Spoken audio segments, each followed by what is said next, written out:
بس اللہ تعالیٰ ہمارے حال پر اپنا رحم۔ کیوں؟ اس کی بیانی ایک اور وجہ بھی ہے کہ ہمارے معاشرے کے اندر نا بے حیائی بہت زیادہ پھیلتی چلی جا رہی ہے۔ اتنی کہ بے حیائی پھیل چکی ہے کہ آج چند ٹکے کی خاتون، لبرل قسم کی خاتون، جنہوں نے دین کا مذاق اڑانے کے لیے اور اسلامی شاعر کا مذاق اڑانے کے لیے اللہ اور اس کے رسول کے احکامات کی خلاف ورزی کے لیے ایسے ایسے نعرے لگا رہے ہیں سڑکوں پر نکل کر کہ الیاذ باللہ، میرا جسم میری مرضی۔ استغفر اللہ۔ سوچے تو کس طرح کا نعرہ ہے کہ بھئی میرا جسم میری مرضی، تیرا جسم تیری مرضی کیسے ہوگی؟ یہ جسم میرا نہیں ہے، یہ جسم میرا نہیں ہے، یہ خالق کے کائنات کا جسم ہے، اس نے دیا ہے یہ جسم، میں اس کا مالک نہیں ہوں، میں اس میں تصرف نہیں کر سکتا، یہ دیا رب تعالیٰ کی ذات نے ہے۔ تو رب تعالیٰ کی ذات کی شریعت پر عمل کرنے کا ضرور ہم کو حکم دیا گیا ہے۔ میری مرضی کیسے ہے؟ اس طرح کے نعرے لگ رہے ہیں۔ ہمارے اپنا کہہ لیں کہ سوشل میڈیا دیکھ لیں آپ اور میڈیا کو دیکھ لیں، اور اس طرح ایک ان کو عروج دے دیا گیا کہ بس الیاذ باللہ، کہ میرے آقا کریم علیہ السلام کی حدیث مبارکہ ہے، حضور فرماتے ہیں جب بے حیائی بڑھ جاتی ہے نا، بے حیائی آنکھوں کا پردہ ختم ہو جاتا ہے، بے حیائی بڑھ جاتی ہے، میرے آقا فرماتے ہیں کہ اللہ تبارک و تعالیٰ اس قوم کے اندر طاعون جیسی بیماری کو نازل کر دیتا ہے، اس قوم پر طاعون جیسی بیماری مسلط کر دیتا ہے، اور فرمایا ایسی ایسی، یہ طاعون کے علاوہ اللہ ایسی ایسی بیماری اس قوم پر مسلط کر دیتا ہے جس کا نام پہلے کبھی بھی تم نے سنا نہیں ہوتا۔ تو آپ دیکھ لیں آپ نے کبھی سنی ہے ایسی بیماریاں؟ کرونا وائرس جیسی بیماری، اور اللہ معاف کرے الیاذ باللہ پوری دنیا کے کثیر تعداد ممالک جو ہیں وہ اس کی لپیٹ میں آ چکے ہیں۔ یہ بے حیائی ہے۔ اور پاکستان کے اندر جو 4 کیسز سامنے آئے، وہ بھی حالانکہ اللہ تعالیٰ کا شکر ہے کہ پاکستان کے اندر وہ ایران سے جو لوگ پاکستان میں داخل ہوئے وہاں سے وہ بیماری کے جو ہے اس کے کچھ اثرات جو ہے وہ نظر آئے۔ تو کہنے کا مقصد یہ اس میں سب سے بڑی بے حیائی ہے آج ہمارے معاشرے کے اندر بے حیائی بہت بلندیوں کی طرف جا رہی ہے، اور ایسی لبرل قسم کی خواتین جن کا کوئی وجود ہی نہیں ہے، امریکن فنڈنگ ہے، ان کو باہر کے ممالک سے فنڈنگ ہے، اور وہ پاکستان کے اندر اس طرح کا نعرہ لگا رہے ہیں۔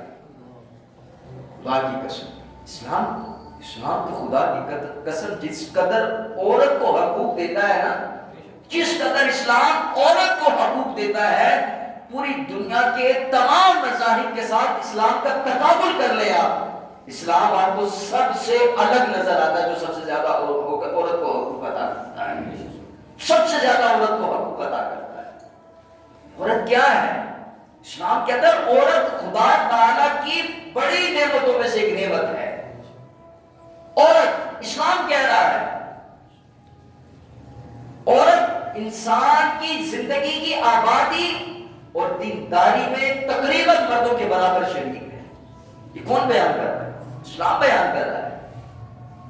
اسلام یہ کہتا ہے عورت آدم علیہ السلام اور اماں ابا کے سوا تمام انسانوں کی ماں ہے، تمام انسانوں کی ماں ہے، اس لیے سب سے زیادہ تمام انسانوں کو یہ حکم دیا کہ اس کی عزت و تکریم کی جائے۔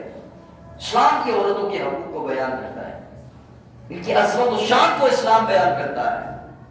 عورت مرد کے دل کا سکون، ذہن کا اطمینان، روح کی تسکین کا سبب بنتی ہے عورت، کہ اسلام بیان کر رہا ہے۔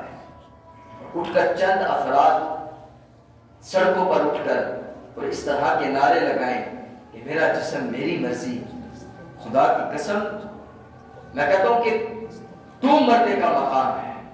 وہ عورتیں اس کے حقوق کی جو ہے وہ بات کر رہی ہے جو اسلام نے 1400 سال پہلے کی بیان کر دیا سب کچھ۔ آپ اسلام سے قبل کا مطالعہ کر کے دیکھیں، جب ابھی اسلام نہیں آیا تھا، اسلام سے پہلے کی زندگی کا مطالعہ کریں کہ عورت کے ساتھ کیا ہوتا تھا، عورت کس قدر ذلیل و خوار ہو کر زندگی کو گزارتی تھی۔ یہ اسلام نے عزت عطا کی ہے. آپ دیکھ لیں تاریخ پڑھ کر عورتوں کے ساتھ کیا کچھ نہیں ہوتا تھا. یہی عورت ہے کہ جسے اٹھا کر زندہ ترگو کر دیا جاتا تھا. اسی عورت کے وجود کو ناپسند سمجھا جاتا تھا. یہ عورت اگر عرب کے ہاں اس کا کوئی باپ، اس کا جو ہے وہ شوہر انتقال کر جائے، شوہر انتقال کر جائے اسی عورت کا، تو وہ کیا کرتے تھے؟ وہ عدت کی صورت میں اس عورت کو دور دراز ایک کوٹھری نما میں چھوڑ دیا کرتے تھے 1 سال کے لیے. نہ یہ غسل کر سکتی تھی، نہ کپڑے بدل سکتی تھی، نہ غسل نہ کپڑے، صرف کھانے پینے کی اشیاء اسی کوٹھری کے اندر دی جاتی ہے 1 سال تک. کئی عورتیں تو گھٹ گھٹ کر مر جایا کرتی تھی، اور اگر کوئی بچ جاتی تو پھر 1 سال تک اس کے گلے میں اونٹنی کی مینگنیاں ڈال کر، اس کی یعنی جھولی میں مینگنیاں ڈال کر اسے کہا جاتا کہ کسی جانور کے ساتھ اپنے جسم کو مس کر اور گلیوں کے چکر لگانا شروع کر دے. گلیوں کے چکر لگا دوں 1 سال تک جو میگنے اس کی جو ہے وہ جھولی میں ڈالی جاتی ہے، اور رستے کے اندر وہ میگنے پھینکتی جا اور لوگوں کو پتا چلے کہ اس عورت کی عدت ختم ہو گئی ہے. یہ تسلسل نہیں تھی عورت کی. یہی وہ عورت ہے کہ اگر شوہر انتقال کر گیا تو اسی عورت کو کیا کیا جاتا تھا؟ جس طرح بیٹوں کی وراثت، بیٹوں کو باپ کی وراثت ملتی، اسی طرح بیٹے جو ہیں وہ باپ کی منقوہہ کو یعنی بیوی کو بھی اپنی لونڈیاں بنا لیتے تھے، لونڈیاں بناتے تھے. یہی لوگ ماں کو اٹھا کر جو ہے وہ بازار میں جا کر فروخت کر دیا کرتے تھے. یہ کس نے عزت دی ہے؟ اسلام نے عزت دی ہے. ہندوستان کے اندر دیکھ لیا کیا اس عورت کے ساتھ نہیں ہوتا تھا. جس وقت اس کی شادی کی جاتی تھی تو اسے کہا تھا ساری زندگی تیرا کام ہے کہ اپنے مرد کی پوجا کرے، اور اگر تیرا شوہر اس دنیا سے چلا گیا ہے تو پھر تو کیا کر، اس کی جس وقت چتا کو آگ لگائی جاتی، اس کے جسم کو آگ لگائی جاتی تو باقاعدہ مجبور کیا جاتا کہ اس کی آگ کے اندر تو بھی کود جا، اور اسے کودوایا جاتا باقاعدہ. یہ عورت کا حال تھا.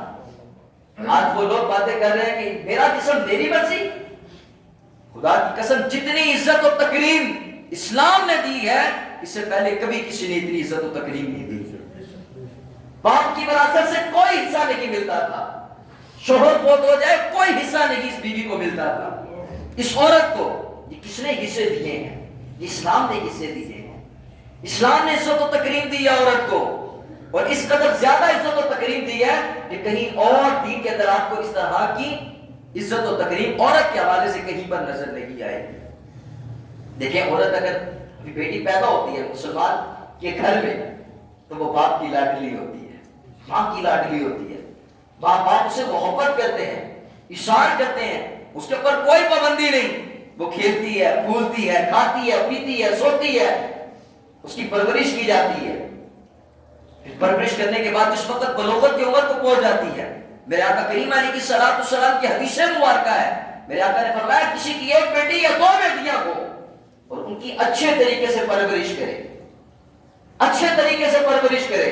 اور خود دیکھیں آقا کریم علیہ السلام کی ذات، جس وقت عورتوں کو ناپسند کیا جاتا آقا کریم علیہ السلام نے اس موقع کے اوپر فرمایا فاطمہ میرے جگر کا ٹکڑا ہے. سبحان اللہ. اس موقع کے اوپر فرمایا جس وقت عورت کی تذلیل کی جاتی تھی، انہیں ذلت و رسوائی دی جاتی تھی، میرے آقا کریم علیہ السلام اس موقع کے اوپر فرما رہے ہیں کہ فاطمہ تو میرے جگر کا ٹکڑا ہے. اور میرے آقا کریم علیہ السلام کی بارگاہ میں جب کبھی سیدہ فاطمہ الزہرا رضی اللہ تعالی عنہا تشریف لاتی تو حضور علیہ السلام خود کھڑے ہو کر فاطمہ کا استقبال کرتے. یہ کس نے تکریم دی ہے؟ یہ عورت کی تکریم حضور علیہ السلام کی ذات نے دی ہے. عزت و تکریم کس نے دی؟ حضور علیہ السلام نے. میرے آقا فرماتے ہیں عورت کسی کے ہاں 1 بیٹی ہے یا 2 بیٹیاں ہیں، اچھے طریقے سے اس کی پرورش کی، اچھے طریقے سے پرورش کرنے کے بعد اس کا کف دے کر نکاح کر دیا، اچھی جگہ پر نکاح کر دیا. فرمایا آقا کریم علیہ السلام نے کل قیامت کے دن وہ بندہ میرے ساتھ جنت میں اس طرح ہوگا جس طرح یہ 2 انگلیاں. کون فرما رہا ہے؟ اسلام فرما رہا ہے.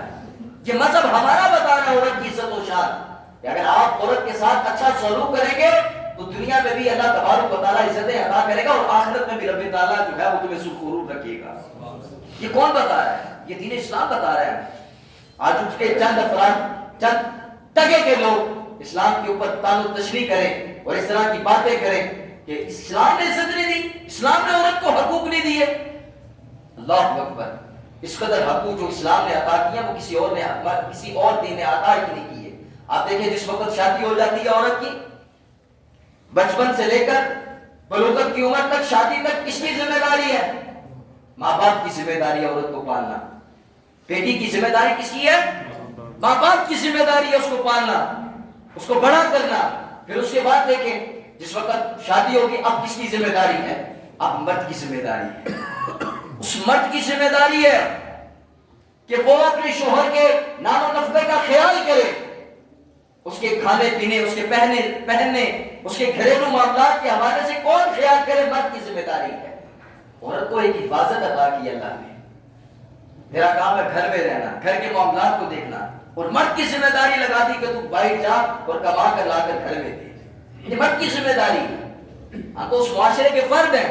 ہماری ذمہ داری نہیں کہ ہماری خواتین بھی اٹھیں اور جورت کی طرح صبح کو مرد بھی کام پر جائے اور عورت بھی کام پر جائے، دونوں کام پر جائیں، سارا دن کام کریں اور تھکا کر شام کو جو ہے وہ گھر میں آ جائیں. نہیں، اسلام نے عورت کو تحفظ عطا کیا ہے. اسے کہا ہے کہ تیری ذمہ داری گھر تک ہی محدود ہے، اور مرد کی ذمہ داری ہے کہ وہ باہر جا کر جو ہے وہ ساز و سامان کے جو ہے وہ دیکھے جا کر اور ساز و سامان لے کر آئے اور عورت کی کفالت کرے. اور پھر دیکھیں آپ جو اچھی میاں بیوی کی ایک نشانی ہوتی ہے. پھر آقا کریم علیہ السلام نے ارشاد بھی فرمایا کہ جو سب سے بہترین صدقہ کیا ہے؟ سب سے بہترین صدقہ جو ہے وہ انسان کی بلاؤں کو ٹالتا ہے، آنے والی مصائب اور آنے والی مصیبتوں کو ٹالتا ہے. صدقہ آنے والی مصیبتوں کو ٹالتا ہے. حضور علیہ السلام فرماتے ہیں دو چیزیں ایسی ہیں جو انسان کی آنے والی مصائب اور مصیبتوں کو ٹال دیتی ہیں. ایک آقا کریم علیہ السلام نے فرمایا کہ دعا ہے جو انسان کی مصیبتوں کو ٹال دیتا ہے، اور فرمایا ایک ہے صدقہ جو آنے والے مصائب کو دور کر دیتا ہے. تو آپ دیکھیں حضور علیہ السلام کی حدیث سنیں آپ. حضور علیہ السلام نے فرمایا بہترین صدقہ کیا ہے؟ فرمایا بہترین صدقہ وہ ہے جو شخص اپنے اہل و عیال پر خرچ کرتا ہے. یہ سب سے بہترین صدقہ ہے. یعنی آپ صبح سے لے کر شام تک اگر کماتے ہیں اور گھر میں لا کر گھر والوں کی ضرورت کو پورا کرتے ہیں، آپ بہترین صدقے کے حقدار ہیں. یہ سب سے بہترین صدقہ ہے کہ جو آپ لا کر جو ہے وہ خرچ کرتے ہیں. تو یہ کتنی بڑی بات ہے. یہ کس نے دی ہے؟ اسلام نے دی ہے. اسلام نے تو تحفظ دیا عورت کو. اچھا جس وقت شوہر اس دنیا سے چلا گیا، اولاد کی ذمہ داری آ گئی. اولاد کی ذمہ داری ہے کہ وہ اپنی ماں کا خیال کرے. اور آپ نے دیکھا آپ نماز پڑھتے ہیں کس لیے؟ بھائی اللہ تعالیٰ کل قیامت کے دن ہمیں جنت میں داخل کرے. یہی مقصد ہوتا ہے نا بعض اوقات. اور جنت کی دعا مانگنی بھی چاہیے. اور یہ کہا کریں اپنی دعا کے اندر کہ اللہ تعالیٰ ہمیں جنت الفردوس میں جگہ عطا فرمائے. یہ وہ جنت ہے جہاں پر آقا کریم علیہ السلام کی ذات بھی موجود ہو. جب بھی دعا کریں یہ دعا کیا کریں آپ کہ اللہ تعالیٰ ہمیں جنت عطا فرمائے. ایسے لوگوں کی باتوں اور ایسے اشعار سننے کی ضرورت نہیں جو یہ کہیں جنت کا مذاق اڑاتے رہیں اور جہنم کا مذاق اڑاتے رہیں. نہیں، جہنم سے پناہ مانگیں، جنت کے طلبگار رہیں اور اللہ سے مانگا کریں جنت. اور آپ عبادت انسان کس لیے کرتا ہے؟ جنت کے حصول کے لیے. اللہ ہمیں جنت عطا فرمائے. نماز پڑھتے ہیں آپ جنت کے لیے. روزہ زکات لوگوں کے ساتھ احسانات کس لیے کرتے ہیں؟ جنت کے لیے. کیونکہ جنت رب کی رضا کا نام ہے. جنت رب تعالیٰ کی رضا کا نام ہے. یعنی جس سے رب راضی ہوگا اسے جنت عطا کرے گا، اور جس سے رب ناراض ہوگا اسے جہنم میں ڈالے گا. یعنی رب کی رضا جنت ہے اور رب کی ناراضگی کا سبب جہنم ہے. تو ہم عبادت اور ریاضت اللہ کی رضا کے لیے کرتے ہیں. اور کس لیے؟ اللہ ہمیں جنت میں کل قیامت کے دن ڈالے گا، جنت میں ہم داخل ہوں گے. تو دیکھیں آپ یہی وہ عورت جو آج نعرے لگا رہے ہیں اسلام کو پڑھیے اور اسلام کو دیکھیے آپ کہ آقا کریم علیہ السلام کی ذات کیا فرماتی ہے. اللہ نے جنت جیسی نعمت کو اٹھا کر ماں کے قدموں کے نیچے رکھا. کتنی بڑی نعمت ہے جنت. اس کے حصول کے لیے بندہ کیا کچھ نہیں کرتا، لیکن اللہ نے جنت کو اٹھا کر ماں کے قدموں کے نیچے رکھ دیا. پھر ضروری بھی نہیں کہ ماں جو ہے وہ رابعہ بصری ہو تو اسی کے پاؤں کے نیچے جنت ہے. یہ ضروری نہیں ہے. کہ ماں نیک ہو تو اسی کے پاؤں کے نیچے جنت ہے. اولاد کے لیے جس کی ماں ہے وہ وہی مقام رکھتی ہے, اسی کے پاؤں کے نیچے جنت ہے.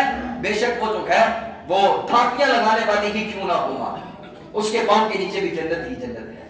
یہ ضروری نہیں ہے کہ نیک ہو تو اسی کے پاؤں کے نیچے جنت ہے.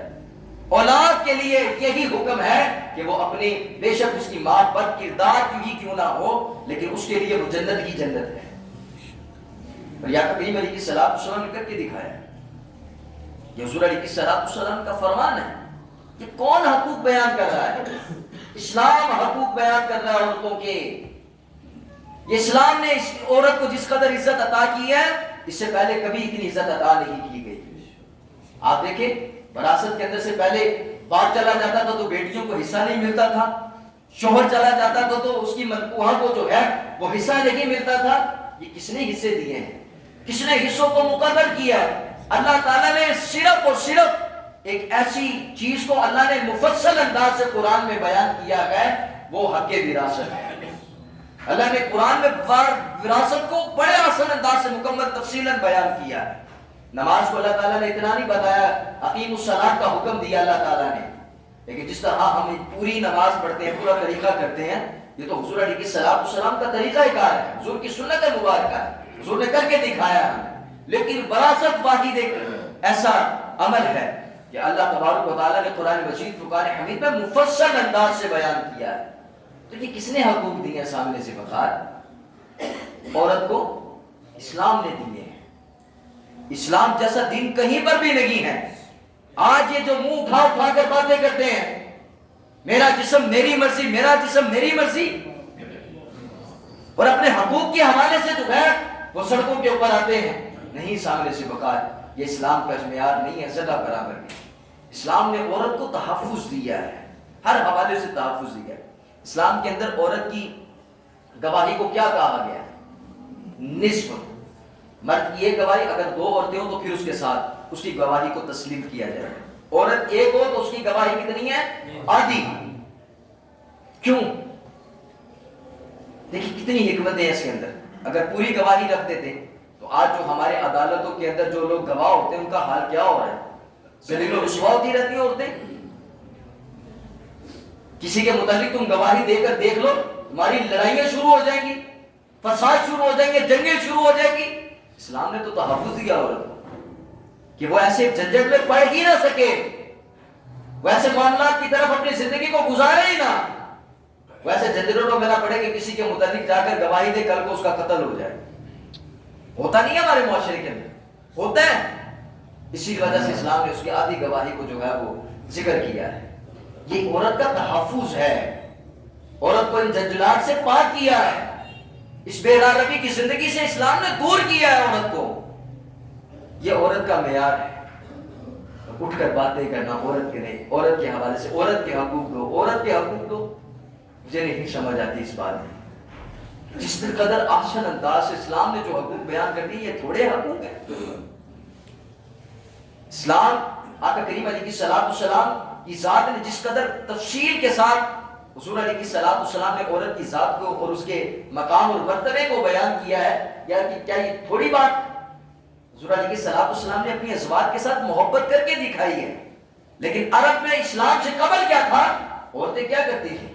کام کاج کرتی تھی, صبح سے لے کر شام تک مزدوری لا کر اپنے مردوں کو دیتی, اور جن مردوں کو لا کر دیتی وہ اس نے ظالم قسم کے ہوتے کہ وہ ان کو مارتے بھی, اور اگر کوئی غلطی کر بیٹھتے تو ان کے ناک اور ان کے کانوں کو کاٹ بھی دیا کرتے تھے. تاریخ کو پڑھ کر دیکھ لیں آپ, یہ ہوتا تھا عورتوں کے ساتھ. اس قدر ظلم و ستم عورتوں کے ساتھ ہوتا تھا. لیکن حضور علیہ السلام کی سیرت مبارکہ کو دیکھیں. حضور علیہ السلام نے کس قدر اپنی ازواج مطہرات سے پیار کر کے دکھایا. حضرت خدیجہ الکبریٰ رضی اللہ تعالیٰ عنہا, جس وقت آپ کا وصال قریب آیا نا, تو آپ نے اپنی صاحبزادی سیدہ فاطمہ الزہرا رضی اللہ تعالیٰ عنہا کو بھیجا کہ حضور علیہ السلام کی بارگاہ میں جائیں اور کہیں حضور جو آپ چادر استعمال کرتے ہیں یہ چادر مجھے دے دیں. تو میرے آقا فرمانے لگے, جس وقت سیدہ فاطمہ آ کر یہ کہنے لگی حضور ابا جان امی جان نے یہ کہا ہے, تو میرے آقا فرمانے لگے خدیجہ تیرے جتنے مجھ پر احسانات ہیں, یہ چادر تو کیا میں جسم کی کھال اتار کر تجھے دے دوں. کر کے دکھایا میرے آقا حضور علیہ السلام نے کیا کر دکھایا ہے. یہ عزت و تکریم دی ہے, اٹھایا نہیں اور جو ہے وہ لوارثوں کی طرح یہ نہیں صبح شام کام کر کے لائے اور پھر مردوں کو دے, پھر مرد بھی ظلم و ستم کریں. آج بھی ایسے کئی ان پڑھ جاہل افراد موجود ہیں جو اسلام کی تعلیمات سے بہت زیادہ دور ہیں. جس طرح قبائل کہہ لیں یا جس طرح کہہ لیں کہ شمالی پنجاب کہہ لیں, جو بالکل گاؤں جیسا ماحول ہے کہ جہاں صبح سے لے کے شام تک خواتین ہی کام کرتی ہیں, مرد جو ہے وہ سوئے رہتے ہیں. بڑی بہت غلط چیز ہے یہ. اسلام اس چیز کی ذرا برابر بھی جو ہے وہ تعلیم نہیں دیتا. اسلام تو ان کے حقوقوں کو بیان کرتا ہے, ان کا تحفظ بیان کرتا ہے اسلام. پھر میرے آقا کریم علیہ الصلوۃ والسلام سیدہ عائشہ صدیقہ رضی اللہ تعالیٰ عنہا, کہ جس وقت آپ نے ان کے ساتھ محبت اور جانثاری کا ایک جو نمونہ پیش کیا کائنات کے اندر, ایسا ہمیں کہیں پر نظر نہیں آتا. عورت کو جو ہے تو ہمارے ہاں کیا مشہور ہے جملہ, بڑا پرانا چلتا ہے, اور پاؤں کی جوتی کے برابر ہے. جوتی تبدیل کر لو, جوتی ٹوٹ جاتی ہے تو جوتی تبدیل کر لو, یہ محاورہ بولا جاتا ہے. اور میرے آقا کریم علیہ الصلوۃ والسلام عورت کے متعلق ہی بیان فرما رہے ہیں. فرماتے سیدہ عائشہ صدیقہ رضی اللہ تعالیٰ عنہ اس وقت پانی پی رہی ہیں, بخاری کے حدیث مبارکہ ہے, پانی پی رہی ہیں. آقا کریم علیہ الصلوۃ والسلام نے فرمایا عائشہ تھوڑا سا پانی میرے لیے بھی بچا دیں. اس کو جھوٹا پی رہے ہیں, اور جس وقت سیدہ عائشہ پانی بچاتی ہیں تو آقا کریم علیہ الصلوۃ والسلام نوش فرمانے لگتے ہیں. تو فرماتے ہیں عائشہ بتاؤ کہاں سے پیا ہے؟ سیدہ عائشہ فرماتی حضور میں نے یہاں سے پیا ہے, یہاں سے میں نے پانی پیا ہے. تو آقا کریم علیہ الصلوۃ والسلام وہیں سے ہونٹ لگا کر پانی کو نوش فرماتے. یہ ادب اور تکریم کون دے رہا ہے؟ اسلام دے رہا ہے. سامنے سی وقار, اسلام سے قبل یہ حالات ذرہ برابر بھی نہیں تھے. ذلت اور رسوائی تھی عورت کی, یہ عزت و تکریم دی ہے تو صرف اسلام نے دی ہے. عورت کا مقام اگر بیان کیا تو اسلام نے بیان کیا ہے.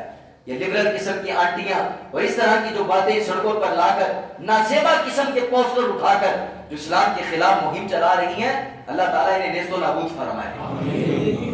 یقیناً میں کیونکہ سوشل میڈیا کے ساتھ ایک تعلق بھی ہے, ایک چیز کو دیکھتا بھی ہوں کہ ایک اس کے مقابلے میں جس بندے نے وہ اس کا نام کیا ہے خلیل الرحمان ہے, تو وہ جیسا بھی, لیکن جس طرح اس نے ایک دفاع کیا میں سمجھتا ہوں یہ بھی بہت بڑی بات ہے. ایسی عورتوں کا جواب بھی ایسے ہی مرد ہوتے ہیں, اور ایسی زبان ہی استعمال ہو تو پھر ان کو اس کو جا کر سمجھ آتی ہے. لیکن چند ایسے عناصر جو اپنے آپ کو کیا کہتے ہیں, مذہبی سکالر کہتے ہیں, وہ ان کے دفاع کے اندر آگے آگے مذہبی سکالر کہتے ہیں. وہ عامر لیاقت جیسے لوگ مذہبی سکالر کہتے ہیں اپنے آپ کو, لیکن ان عورتوں کی حمایت کے اندر آگے آگے سامنے وہ چند ٹنگے کے اینکر پرسن جنہیں صرف ایک لفافے کی ضرورت ہوتی ہے, بس لفافہ دے دو تو جتنا مرضی حق جو ہے وہ فوری طور پر دب جاتا ہے. ایسے لوگ جو ہے ان کے دفاع کے اندر آگے. لیکن میں اس بات پر کہوں گا جیسا بھی وہ بندہ ہے وہ خلیل الرحمان, لیکن اس موقع کے اوپر جو اس نے زبان ٹھیک کیا, اس نے جو جواب دیا ہے یہی ہونا چاہیے تھا. اگر ایک مولوی دیتا نا جواب تو بات یہی ہونی تھی کیا, اور مولویوں کو تو اس چیز کی ہوتی ہی ہے. لیکن یہ بات بھی دیکھیں کہ وہ بندہ خود کیا ہے. لیکن ایسا بندہ اگر جواب ایسے بندے کو دینا تو پھر قوم کو کافی حد تک سمجھ آ جائے.